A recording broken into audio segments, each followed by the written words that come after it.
113 సీట్లు. నేను ఎప్పుడు చెప్తుంటా 110 సీట్లు జైలు పెట్టుకుని జగన్మోహన్ రెడ్డి ఏం చేస్తాడని. ఈ 113 స్థానం బేర్ మినిమం. ఇవాళ కాపు ఓటు బ్యాంక్ అంతా జనసేనకి 24 ఎలా అయినాయి. ప్రభుత్వ వ్యతిరేక పరంగా ఉన్న 14 సీట్లు కనుక వైఎస్ఆర్సీపీ ఓడిపోతే అయినా సరే 113 సీట్లతో ప్రభుత్వ స్థాపనకి నల్లేరు మీద ఉండదు జగన్మోహన్ రెడ్డికి. రెండోది టీడీపీకి 2019లో 23 వచ్చాయి. ఇవాళ ప్రో అపోజిషన్ 18, ఇండివిజువల్ గా తెలుగుదేశం 18 స్థానాలు పెంచుకుని 41 మాత్రమే పరిమితం అవుతుంది. అది కూడా ఏంటి, ఎన్డీఏ అలైన్మెంట్ తో. జనసేనకు 1 వచ్చింది, 10 కాపు సామాజిక వర్గ పరంగా పునరైకీకరణ జరిగితే 11 హైపోతికల్ గా 2024లో వస్తాయి.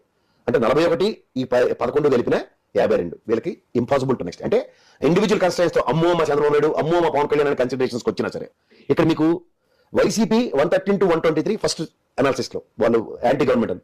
ఎన్డీఏ ర్యాగింగ్ లో అంటే ఎన్డీఏ అంటే 3 కలిపిన దాంట్లో 52 నుంచి 62 ఇండివిజువల్ కన్సిడరేషన్స్ ఇస్తే subject to Kapu and TDP vote bank transfer అయితే which is impossible to next. ఇది YSRCP 125 to 140 transfer between Kapu and TDP కనుక ఓటు ట్రాన్స్ఫర్